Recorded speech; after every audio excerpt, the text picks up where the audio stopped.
Sorry, my computer, it was a little too much for my computer. It's just like, I think he was heating up and it just switched off. So now the window is open. Hopefully it will last longer. So we will continue. I think Nikita Mataji was reading. I will share the screen again and you can continue from where we were. Oops.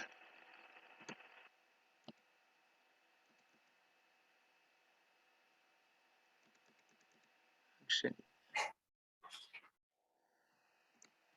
sorry, I think maybe I will switch off some of the other programs that are running in the background. Then I have more chance to avoid it to take place again.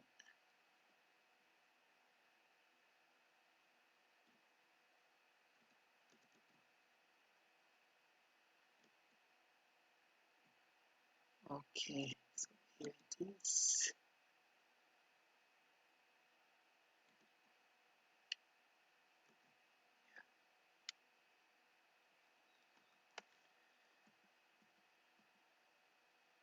So I think we were reading already. Yeah. Abhishek, Yes. I'm reading the last point. Yeah. Prabhupada explained that in time of emergency, eating meat may be allowed. Some countries like Pole North Pole. Mm-hmm. Implicated in this process are not only the actual killer of an animal, but also the farmer, the transporter, the distributor, the retailer, and the server and the eater of meat, fish, and eggs. Institutionalize animal slaughter and subsistence on animal flesh and eggs are the most condemned of all sinful activities, resulting in personal and social misery and effectively blocking any attempt at spiritual advancement. The animal killed will need to take again the same form. Bhagavad Gita 16.1 purport. Thank you. So here we have many reasons why it is actually good to be a vegetarian. You can, like it's written in the book Cookbook of Adiraj, you will find many more reasons and many more arguments that can be for that. There is this point that the meat contains memory, and especially the memory of the time the animal is killed is stored there in the meat, and when we eat that, we are actually receiving this fear and violence that the animal feels at the time of death. Um, other ways, I mean, the other points that comes very important is that's one of the most sinful activities and one of the most detrimental for spiritual advancement. Therefore, if actually we can already help people to become vegetarian, we are actually helping them quite a lot of preparing themselves to progress on the spiritual journey, because that's the most sinful activities. Yeah. Okay. So spiritualizing the foods is it is good and fully necessary to avoid eating meat, fish, and eggs. But even more important is to eat only food that was carefully offered to the Lord. Here we will touch just a little bit. I guess you have seen something like this already with Vejayanti, with festival and Ekadashi. And did you add something about food offering already, or not? Not really. Yes, probably there. It was talked briefly. Yeah. Okay, okay. So we'll just touch a little bit, and maybe we could ask Dipali Mataji to read this one. Hare Krishna. Uh, prayer for offering are good, but more than anything is our prayer and desire that Krishna will enjoy the meal that is most important. The Santas cannot accept anything first offered to Krishna. By performing these yajna, They are free from material contamination and sinful contamination. We will develop love of God by eating spiritual food tested by science. The spiritual reason, which is most important, is that the devotees are only interested in what please Krishna. Thank you. Hare Krishna. So the point that is good to be vegetarian, and that's the beginning. But for us, it's much more important that everything that we are taking is properly offered to Krishna. And it's not just the ritual of ringing the bells and repeating the mantra. That's good, but the main important is our desire that Krishna will enjoy what we offer him. This is like the most important in the whole activities of offering the food. There is this quote of Bhagavad Gita that those who are shantas or who are peaceful inside, they are those who actually don't accept anything that is first offered to Krishna. It is tested by science. They did some tests of food before being offered and after being offered, and they could see that the energetic level of the food had been changed after the offering. And for us, we know that by eating this food that is offered to God is actually going to help us very much in our spiritual development. So the idea is not just being a vegetarian, that's not enough. The idea is to eat what is offered to Krishna and to offering it with love and devotion. Here, see, the plate is offered just in front of Krishna, ready for consummation. Okay, now we will touch a little bit about illicit sex, avoiding illicit sex, and maybe we can ask Judge Valia Prabhu to read this slide. Avoid illicit sex. Isn't sex natural?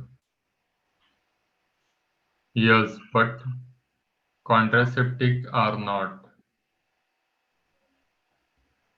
The nature result of sex are babies.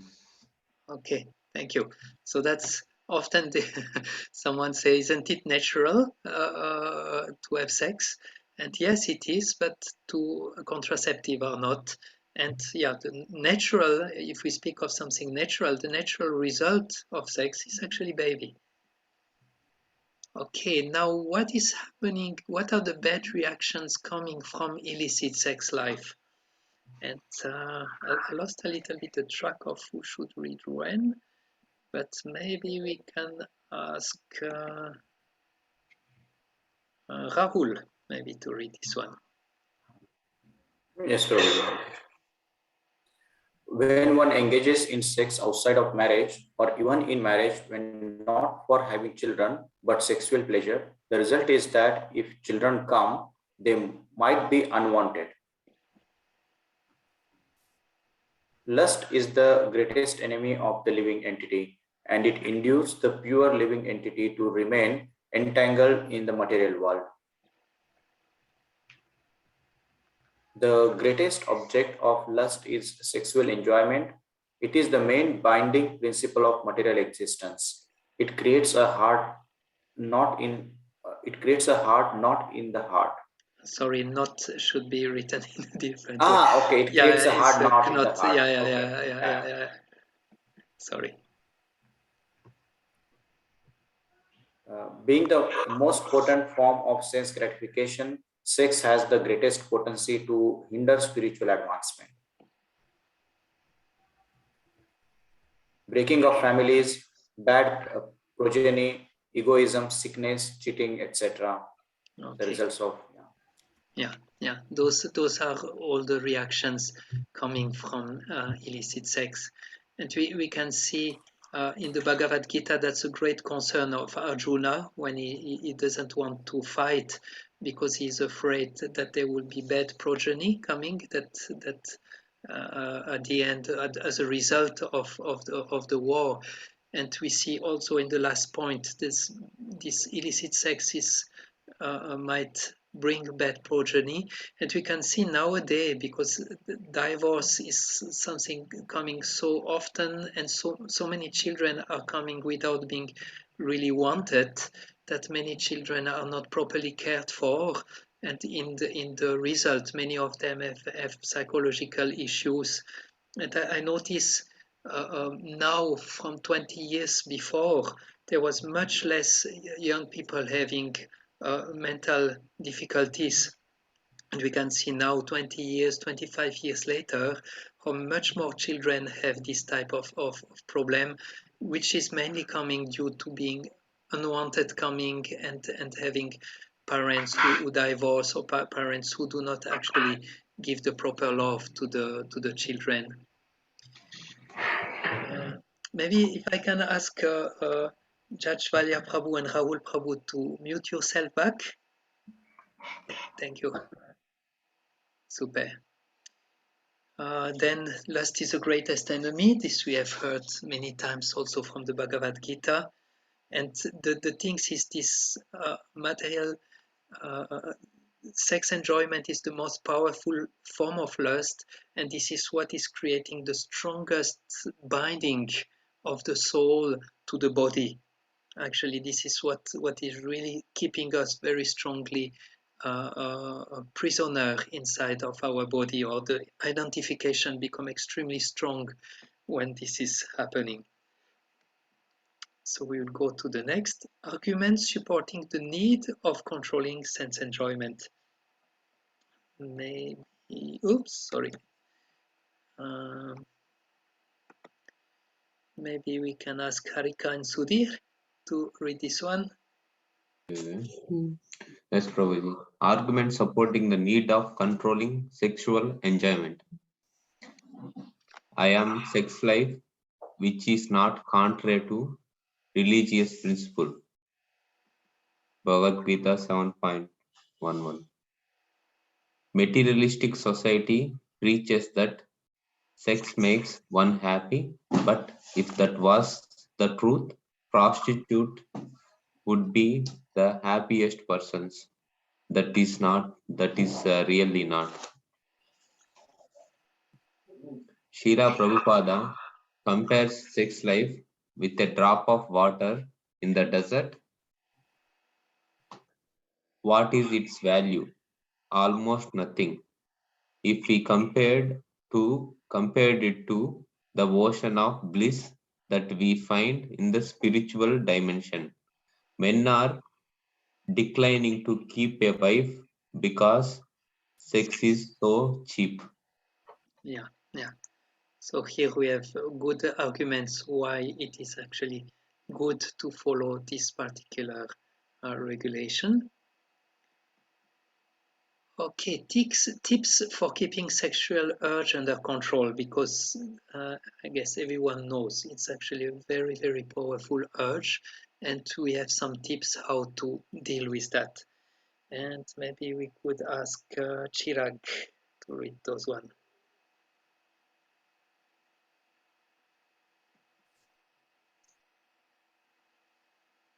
Packing the belly up to the capacity places pressure on the genitals. If one always thinks of Krishna and how to serve Krishna best, one's mind will naturally be controlled and protected. Control the tongue, eat prasad and not too much, too sweet. Be careful in the evening, nectar of instruction, chapter 1. Bhagavad Gita 2.62. While contemplating the objects of senses, a person develops attachment for them, and from such attachment, lust develops, and from lust, anger arises. Celibacy should be practiced together with spiritual practices and guidance. Then it is not repressing, but directing this energy to in the proper way. Okay, perfect. So that's what we hear in the nectar of instruction, that the tongue is in direct line with the belly and the genitals, and when we can control the tongue, actually the belly and the genital will be all right. But if we eat too much too sweet too much in the evening, and then there will be a natural pressure on the genital, and then it will be more difficult to control this urge. There is this beautiful point of always think of Krishna and serving Krishna. This is the best way, but not so easy as long as we are a conditioned soul. There is this point of Bhagavad Gita 262 that is actually very important, that if we have lusty thoughts coming and we start to contemplate on them, then it will be actually become very difficult to control it. But if we don't contemplate on it and the lusty thought just come and we let it go and we don't meditate on it, then it will be actually much easier to control it.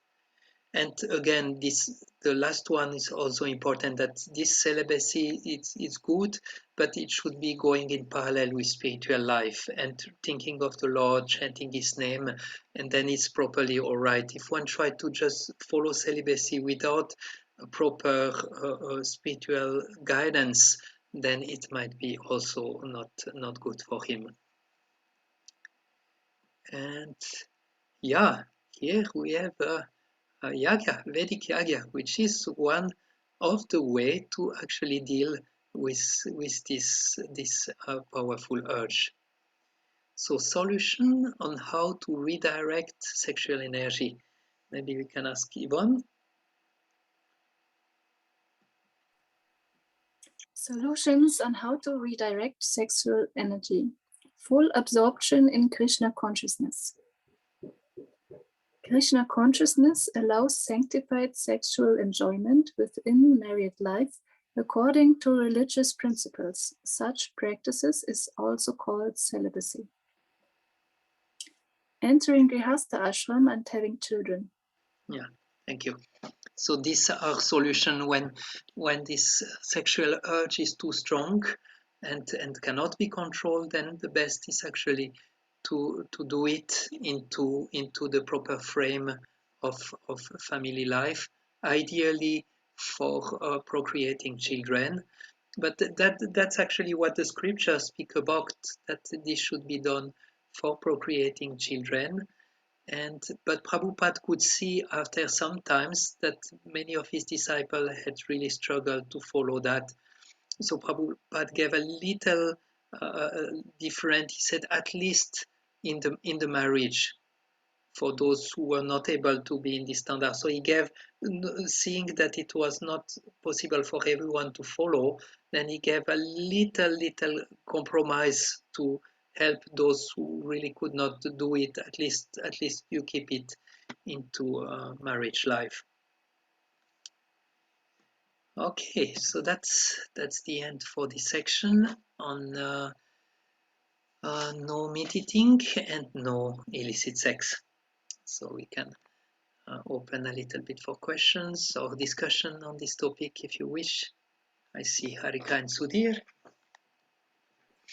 Krishna Prabhuji, my question is about the food. So basically, the major argument we get is to stop the meat eating is even if we eat the plants, we are also killing them. Even if we walk, we are killing so many living beings. So how can killing an animal for the food is a major sin, because we are also killing more when we walk also. So this is also something I also asked when I was eating the meat. So this is also the question I had.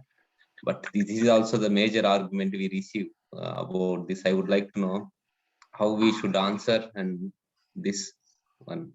Yeah.